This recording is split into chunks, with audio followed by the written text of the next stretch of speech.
Will he be headed anymore? Will Chris Walker come to play? That's the question. He's in third at the moment. Hayden is the meat in the sandwich in second place.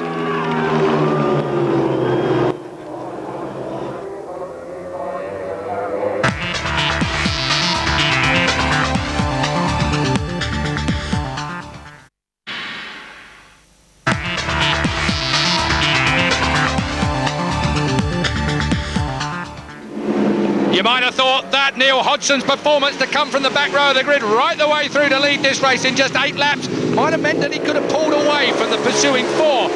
Forget that.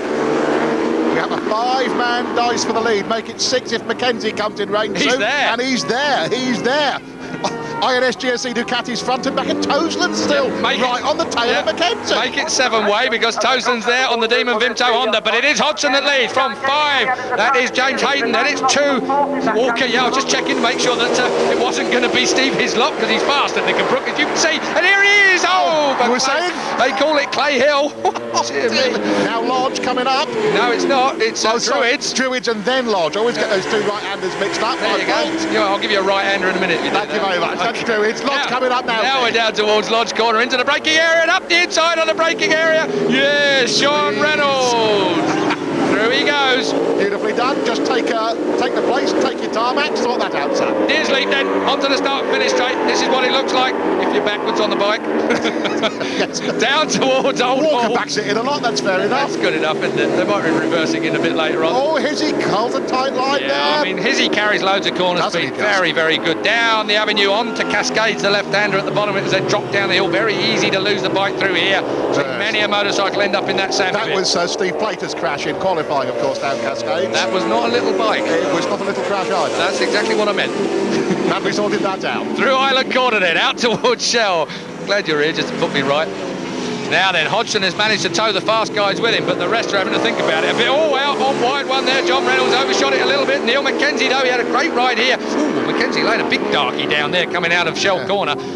So, Mackenzie, seemingly, I was about to say, he had a great ride here in round 4. Especially in the wet. It's not going to be wet today, apart from sweat. It's wonderful, isn't it? Look at this. Look at this. Look at Hizzy. Look at the man behind him. It's Neil Mackenzie for me.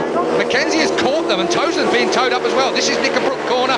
Then it's up and over Clay Hill. Hodgson's already at Druids. Hodgson, well, he's eking out a bit of a lead, but he's not running away from them at the moment. I tell you what, if it hadn't been for the first 8 laps, this race would be pretty good that we're on now. Yes. The first 8 laps were quite unbelievable. Something else completely. Down towards Lodge then, through the dips into Deersley. Hodgson is getting away from these guys now. Stretching it now, isn't he? Stretching that lead out. Certainly doesn't look like he's done his tyres in now. Then, as we look at Reynolds' rear end looks as if it's waggling a fraction as well. So maybe John Reynolds has got a bit of tyre choice problem there. Through Old Hall, onto the avenue. Hodgson now building on it. He's got his breath back. Of course, all the hard work has been working your way through the field. He'd have been oohing and ahhing, trying to miss the back markers, trying to pick a line for them if he possibly could. But at the end of the day, once you're in front, he can settle down, sort himself out, get his breath back, and just calm all the way through the racetrack until the tyres are back with him, and he'll know from his board that there's no one closing in on him. Fastest lap of the race to Neil Hodgson last time round.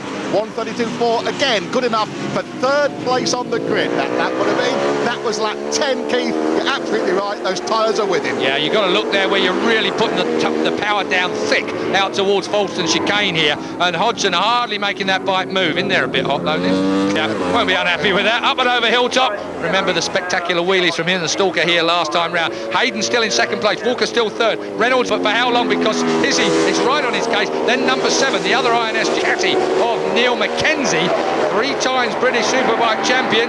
Swap of machinery, indeed. Swap of machinery this year from a 4-cylinder motorcycle to a twin.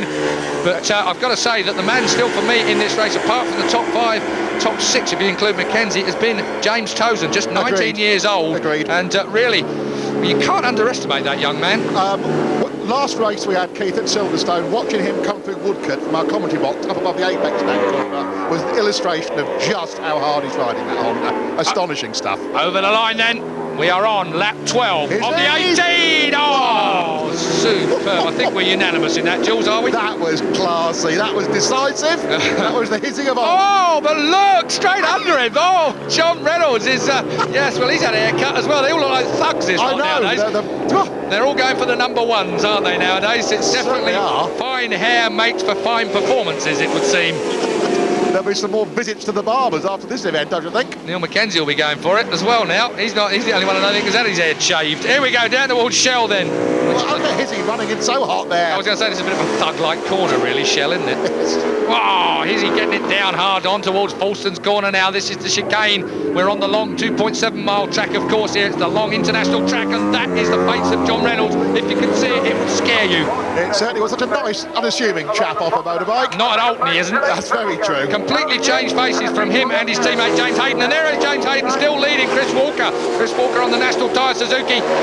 Well, Chris Walker not had this all his own way. He must be in awe of what that man going through there has just done to him. What's that? What would that do to Walker's state of mind, would you think? Well, it's already in a mess.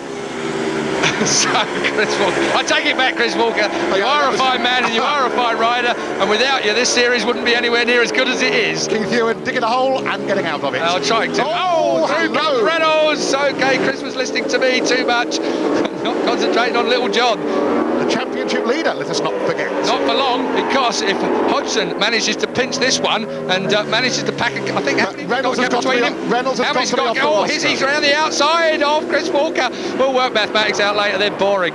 Yeah, but it could happen. He could take it. Depends on where John Reynolds finishes, Keith. If John's on the rostrum, then he stays leader of the championship if Hodgson wins. I'll tell you what, quick mathematics. Even you wouldn't put money on any of these lot ending up on the rostrum, would you? Wrong, matey. First, you've got to make the rostrum.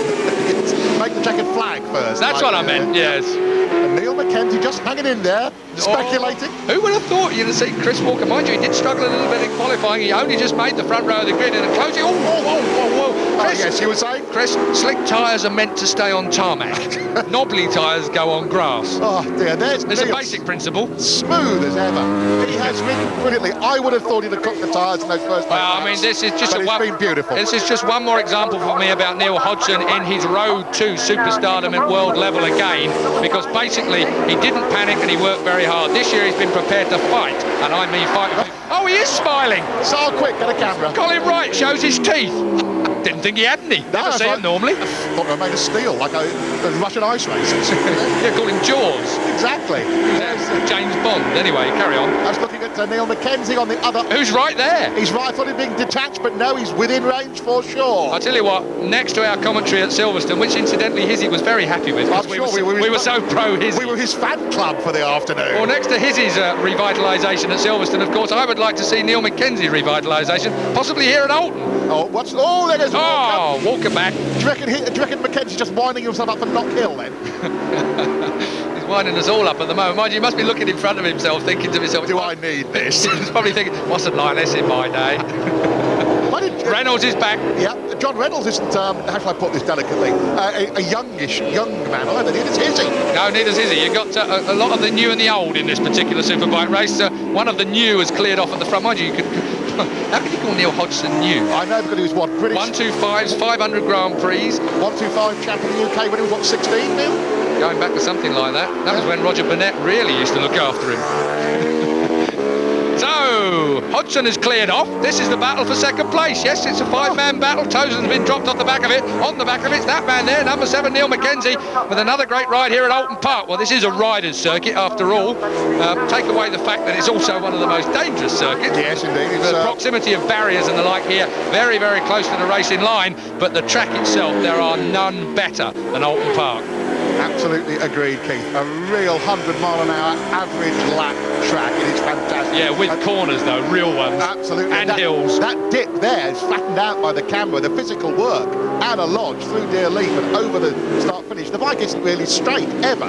Okay, Paul Jones is bike number 12, about to, having been swallowed by the leaders at the moment. Paul Jones on the privateer Kawasaki Travel City Direct bike. We'll give it a bit of a name check. Still Hayden there on bike 5. Hodgson has cleared off. So the Reve Red Bull man in second place. Heading out his lot on the Virgin Mobile Yamaha, newly refurbished with very expensive parts. And I'm not talking about Hizzy. It's mainly in the fuel injection department, we understand. Indeed. Neil. Oh, here we go. So was that a mistake from Reynolds there? Well, he knew that was coming, didn't he? Oh, John Reynolds looked to his left and thought, OK, Chris. Yeah, I gave you that one. It's what John will be thinking. Almost. Just looking for the place where he's going to be trying to take it back or protecting his line from Neil Mackenzie, who's right behind him. Great pictures we're having today.